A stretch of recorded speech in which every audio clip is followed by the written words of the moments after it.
So, let's get into it. Welcome to another episode of Unraveling Her with me, your host, Nikki, and today we have a special guest, Brooke Snyder, and I'll tell you all the details later, but first, I do want to ask you, you held your first women's circle. Yes. When was it?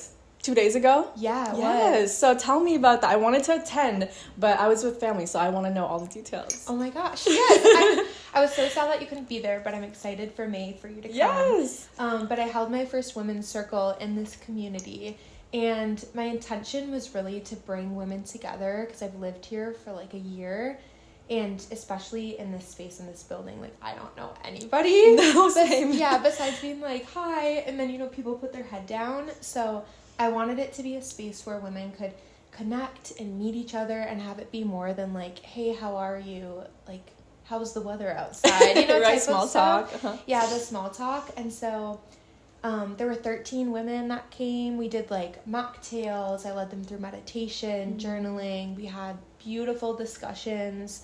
And then I did like a little mini sound bath for them. So there were like women there of all different ages. Like I think that. the youngest was probably, I don't know, like 8 or 9 years old. Really? Like with her mom. That's such a wonderful experience Yeah. for her. Oh my goodness. Yeah, so she was like drawing and coloring all the way up to, like older women that have grandchildren. Mm-hmm. So it was just so beautiful to see so many different people from different areas. Like one lady was from Denmark, another one moved from Thailand. Like, yeah, just a diverse group of women. It was beautiful. It like filled my heart. That's so wholesome because you hear so many different stories from different people, and just connecting with other women is like huge, Yeah. I feel like in this day and age it's hard to gather with women again, I feel like way back people are always gathering together, telling stories and like going to each other for like advice, and like when you're giving birth you have a group of women around you, stuff like that. So yeah, beautiful. I think women are craving like that village. Mm-hmm. I think in modern day society, so many women have this wounding where it's like competition and there's judgment and criticism and I don't want to say cattiness, but like cattiness and women just not being kind to one another. So being able to bring women together and have them understand that they're safe and that they can let down their walls. And they don't have to let insecurities cause them to maybe like be unkind to other women. I feel like it's like a really healing experience. It is. I love that. And I actually met Brooke at a women's circle too, at Eden's. Yeah. And so that was so funny because, I got to meet so many different women and we started following each other on Instagram. And then she messaged me one day and she's like, "Are you at my gym?" And I'm like, "What do you mean?" She's like, "Do you live at this place too?" And I'm like, "Yeah." And so funny, we reconnected a few days later and went on a walk around the lake. So that was really wholesome. Yes. I was so glad when I found out that we live so close to each other. It was like, it's very divinely guided. It really was. The timing was top tier. Yeah, and you have to go back to Eden's too. I want to, yeah. I forget.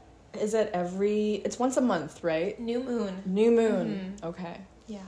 I won't forget that. The last one was good. It was about sacred rage. And it was really powerful. That sounds really powerful. Yeah, it was. I love that. All right. And so with each of my guests, I've asked them to bring in an artifact that best represents them. And so today, could you show us what your artifact is? Yes, I brought these wooden mushrooms. Reason being, we're talking about psychedelics today. And this is the medicine that I feel most connected with at this point in my journey. It's the medicine that I work with myself. I work with clients on magic mushrooms or psilocybin mushrooms. And so I thought that this was a great representation of just what's really present in my life right now. That's beautiful. I love the wooden work, and it's just like very raw, and it's elements too. I love that. I actually got this in Savannah from Really? my favorite coffee shop, which is I would have told you where to go because it's a beautiful shop, but oh my goodness, a couple of these little guys on the top have popped off because I had to bring it with me in like my under the seat type of bag on the plane, but she made it. She made it. She's looking made it good. all. Yes. I love it. I think she's about... Here, let me find a platform for her. Let me get a book. Okay, let's do this. Amazing. She loves it. Okay, sweet. All right, so with our topic today, psychedelics, let's get right into it. So my first question is, how was your first psychedelic trip? Yeah, so the first time I tried psychedelics, I was at a point in my life where I'd really lost myself. There was this sense of, I don't want to say brokenness because I don't really believe in brokenness anymore, but at the time, that's definitely how I felt. I kind of strayed from the essence of who I was. And there was one experience where I had tried mushrooms. I had eaten a huge meal beforehand, and so it didn't really affect me until like later on, where I just felt a lot of love. But my first true psychedelic trip was with mushrooms. It was at my home in a very like comforting, safe space, because I feel like that's where we feel the safest, is usually in our own home. But I took a macro dose, so a larger dose of mushrooms. And at that point, I didn't know a lot about the medicine. It was something that had just called to me. And I started to feel the medicine come on. And the first thing that I was confronted with, and I had just done this because I was like, oh, this sounds really interesting. It sounds kind of fun. It was more of like a recreational sense. But the first thing that I was confronted with was being taken back to a trauma that I had early on in my life. And it was in a way that was very gentle, but I had been holding so much grief and anger and pain from this thing in childhood, and it allowed me in that moment to go back to what that was and have a complete like release of so much energy, of so much grief, of so much pain and sadness. And I remember after that thinking, oh my gosh, there's so much more to psilocybin mushrooms, to magic mushrooms, than I think we were taught. That's very true. I mean, when you think about a trip, there's different phases of the trip. And like you mentioned, on your first trip, you ate a big meal before, so you didn't really feel anything. I feel like in general too, when you're taking psychedelics, is like the first phase is, oh, you're not feeling it, and an hour in, you're like, let's go somewhere else, let's change our environment. And then next thing you know, it hits you. You get that sensation of tingliness and giggliness. I don't know if you felt that, where you're just like before, yes. where you're just like laughing uncontrollably.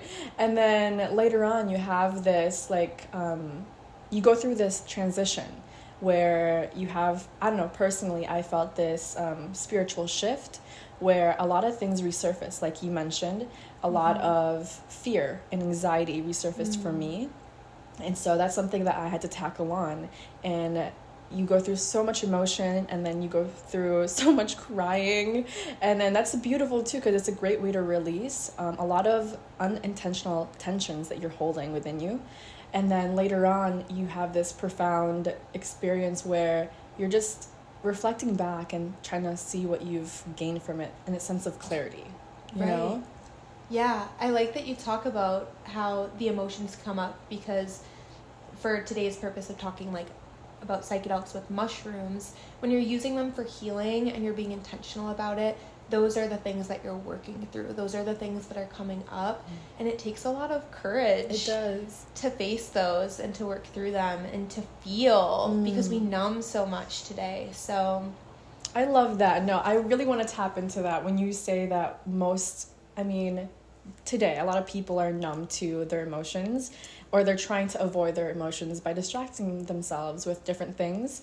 And so, like you mentioned, intentionality is the biggest factor when you're doing when you're testing out this new medicine. And so I love that. And you'll hear a lot about set and setting. So set being the mindset, again, your intentions going into it, and then setting being like the physical environment that you're in, being in a safer space, whether it's with community in a ceremonial space or in your home, where you have things around you that just give you that sense of safety, because that's what you really need when you're moving through those experiences for healing.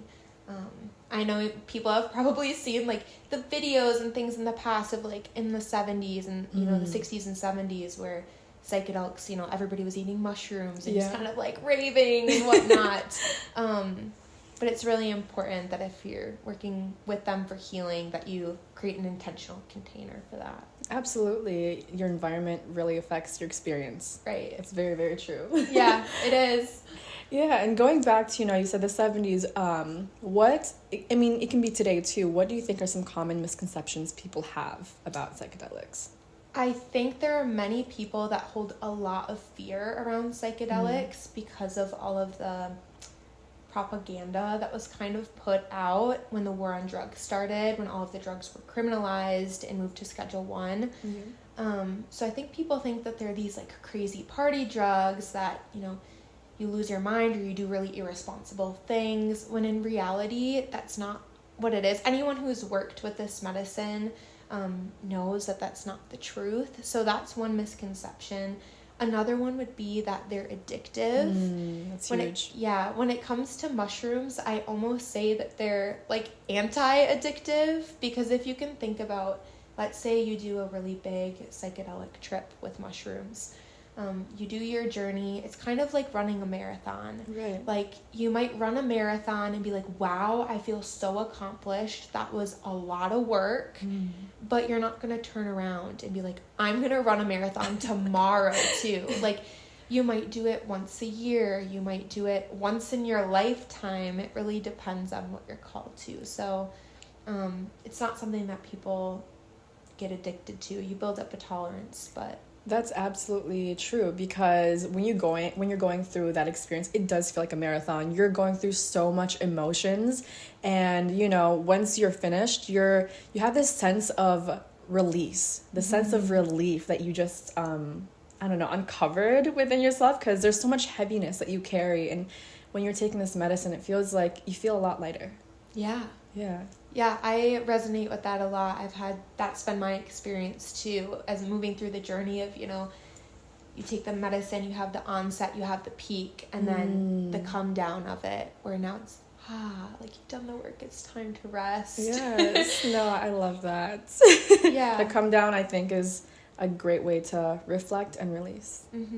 Yeah, I think another misconception I want to touch on is, with psychedelics coming more into mainstream now, more people are being curious, they're wanting to work with the medicines, there might be a misconception that they're going to fix us, or they're going to solve all of our problems, or you're going to have this really profound experience and you set up all these expectations and your life is just going to change. And that sounds really great. But ultimately, like, what this medicine does is it shows you what's already within. It's helping you tap into remembering the wisdom within. It's showing you patterns. It's showing you beliefs. It's showing you the world in a different way, so that when you're outside of that experience, then it's time to do the work to integrate and to actually move through those patterns and those beliefs and those ways, of being, to really step into like the truest version of yourself, to be a better person, as a better mother or a friend or a leader, like to be a better human. Really. That's so beautifully said, really, because it's true. I feel like there's so many layers to us, and this medicine is a tool for us to peel back those layers and identifying our true self. And it takes a lot of courage in doing so. Choosing to, start that journey is a big step. Right. Moving into inner transformation, how can microdosing help with inner transformation? Yeah, so microdosing, if you don't know what it is, it's when you take small subperceptual doses. It's the practice of taking them a couple different times a week. In this case, we're talking about mushrooms. But when I talk about subperceptual, it's really, you're not feeling like you're tripping. You're still able to go out and, you can go to work, you can drive your car, you can, if you're a mother or a father, you're still taking care of your children, you're doing all of the regular day-to-day things, but you're taking these very small amounts of mushrooms, of psilocybin mushrooms. And the way that this works, I guess from a biological perspective and neurological, there are a few different ways, but the main one that people will hear about is it helps with neuroplasticity in your brain, which means that you're able to form and organize new neural connections more easily. So this is great because when people are wanting to change thought patterns, beliefs, ways of being, their identity, and they're getting really clear on that, this medicine assists in you being able to do that.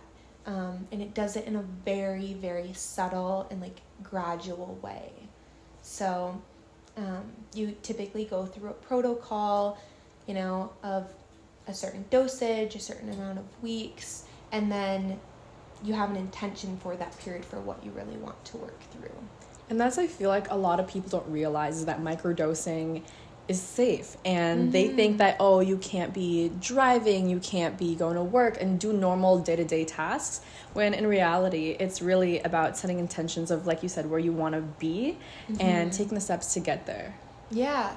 And the medicine, it shows you the things with a lot more clarity, but ultimately it's up to you. So if people, again, think that you're just going to take a microdose and it's a magic pill and it's just going to change your life. No, you have to do the intentional work that goes with it.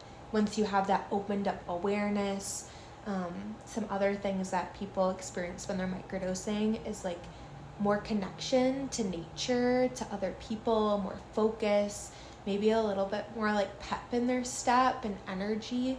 So it has tons of different benefits. It is incredibly safe. I will say there are a few people, if you're watching this right now, there are a few people that might need to consider talking with a health professional in order to see if microdosing might be best for them. That can include people that, have bipolar disorder, if they have a family history of schizophrenia, if you're on SSRIs.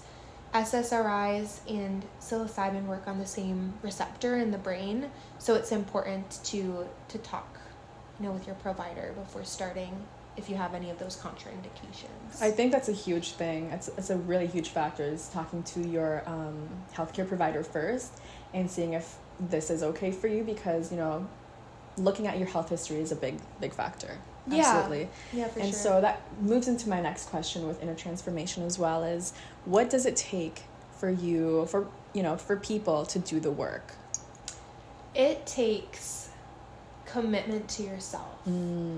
It takes honesty with yourself, compassion, because when you start to realize that there are maybe these patterns in your life that aren't serving you, or these beliefs that you have about yourself that are limiting you and holding you back from being your truest, most authentic self, you have to be able to look at that and accept accountability, like self-accountability for those things, to look at patterns, maybe the darker shadow parts of ourselves that we want to suppress and hide away, to look at them and to pour love and compassion into them rather than trying to ignore and numb. So it takes commitment to yourself to keep doing the work and to be patient. Absolutely. Patience is a big factor too, because a lot of people disregard that. When you're trying to become a better version of yourself, you think that just taking this medicine will fix that right away.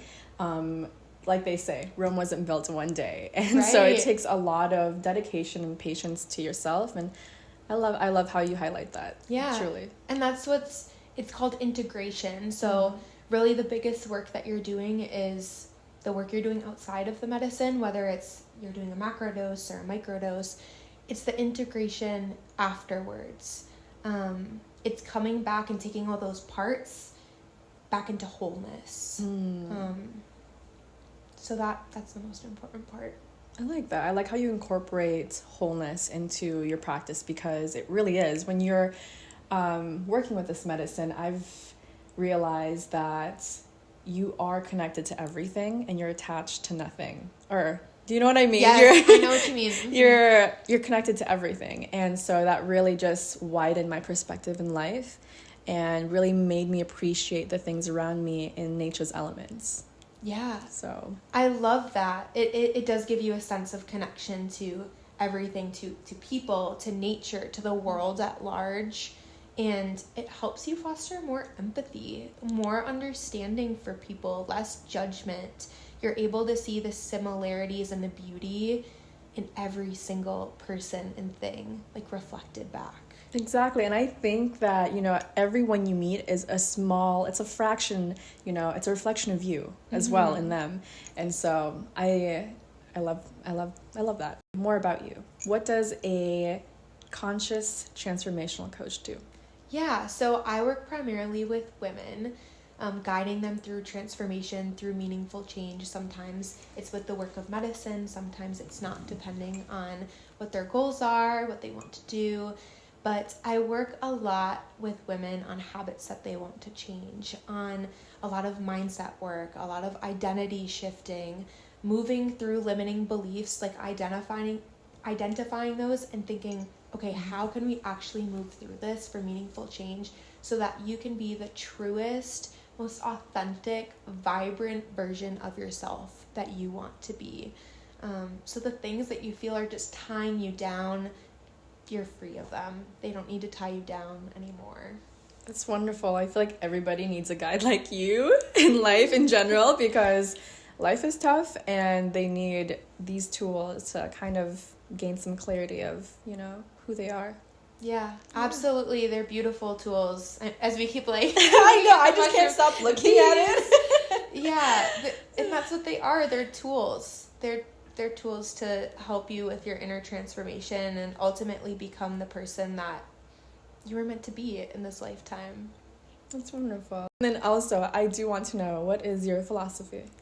So my personal philosophy is that everything that you need is already within you. I want to make that abundantly clear because it's so easy to search for things outside of ourselves, from advice from other people to going to the medicines to try to, tell you who you are and what you want and what you need.